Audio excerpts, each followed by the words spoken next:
रक्षाबंधन का त्यौहार श्रावण मास की पूर्णिमा को मनाया जाता है और इस त्यौहार का प्रचलन सदियों पुराना बताया गया है। इस दिन बहनें अपनी भाई की कलाई पर राखी बांधती हैं और भाई अपनी बहनों की रक्षा का संकल्प लेते हुए अपना स्नेह भाव दर्शाते हैं। भाई बहन चाहे कितना भी लड़ लें, परंतु जितना प्यार भाई बहन एक दूसरे से करते हैं उसके सामने दुनिया की कोई भी मूल्यवान वस्तु बेकार है।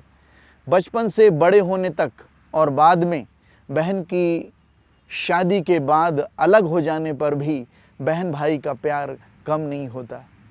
एक बहन का प्यार ऐसा है कि चाहे उसका भाई उसकी कोई भी बात न माने, फिर भी वह आखिरी श्वास तक यही चाहेगी कि उसका भाई हमेशा खुश रहे।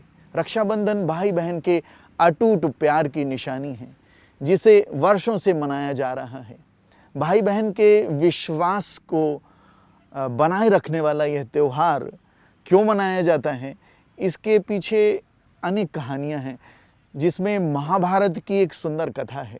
महाभारत में श्री कृष्ण ने चेदी राज्य के दुष्ट राजा शिशुपाल का वध अपने सुदर्शन चक्र के द्वारा किया और चक्र जब वापस आया तो कृष्ण जी की अंगुली जो है वो कट गई और उससे खून बहने लगा। यह देखकर पांडवों की पत्नी द्रौपदी से रहा नहीं गया और उसने तुरंत अपनी साड़ी का किनारा चीर कर उसको फाड़ के श्री कृष्ण जी की अंगुली पर बांध दिया। परिणाम स्वरूप रक्त बहना बंद हो गया।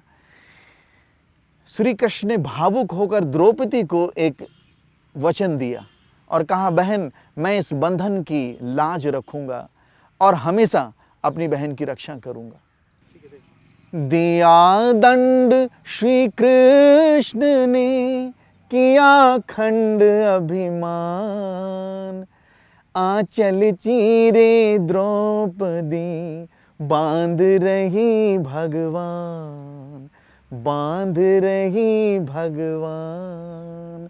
प्रेमांचल में बंध गए, दिया वचन फिर आप, इस ऋण के भुगतान को जग न सकेगा माप, जग न सकेगा माप। जब पांडव जुए में कौरवों से हार गए तब कौरवों ने भरी सभा में द्रौपदी का चीर हरण करने का प्रयास किया। द्रौपदी कातर आर्त स्वर में पुकार उठी, हे सच्चिदानंद, हे सर्वशक्तिमान प्रभु, मेरी मदद कीजिए, मेरी लाज रखिए। उसकी मर्मांतक पुकार प्रार्थना बन गई। सभा में कोलाहल होने लग गया। प्रभु ने बहन की लाज बचाने के लिए वस्त्रावतार धारण कर लिया। द्रौपदी के वस्त्र से वस्त्रों का अंबार निकलता जा रहा था। वस्त्रों का एक विशाल पर्वत निर्मित हो गया। अपनी बहन की मर्यादा ढकने के लिए प्रभु स्वयं उसके चीर बन गए। दुशासन हाँप कर बैठ गया लेकिन चीर न हर सका। बहन ने भगवान की दीन ही जब दुहाई, रक्षा करने कृपा सिंधु आए बन के भाई। रक्षा राखी द्रौपदी की ऐसे कृष्ण कन्हई, ईसा ने देखो कैसे अबला की जान बचाई, कैसे अबला की जान बचाई। मंदिर में भरी सभा में जहां प्रभु ईसा प्रवचन कर रहे थे, वहीं शास्त्री और फरीसी एक स्त्री को लाए जो व्यभिचार में पकड़ी गई थी। वे उसे बीच में खड़ा करके बोले, गुरुजी, यह स्त्री व्यभिचार कर्म में पकड़ी गई है और हमारी व्यवस्था में मूसा ने आज्ञा दी है कि ऐसी स्त्रियों को पत्थरों से प्रहार करके मार डाला जाए, पर आप इस विषय में क्या कहते हैं?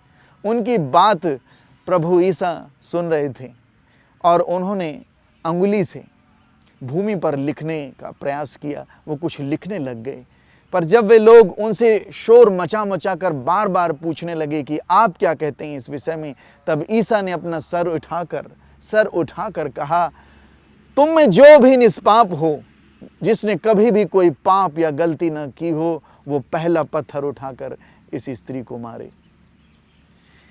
उनकी इस बात को सुनकर पहले तो बड़े बुजुर्ग जो थे वो चले गए और इसके बाद में एक एक करके सब बाहर चले गए।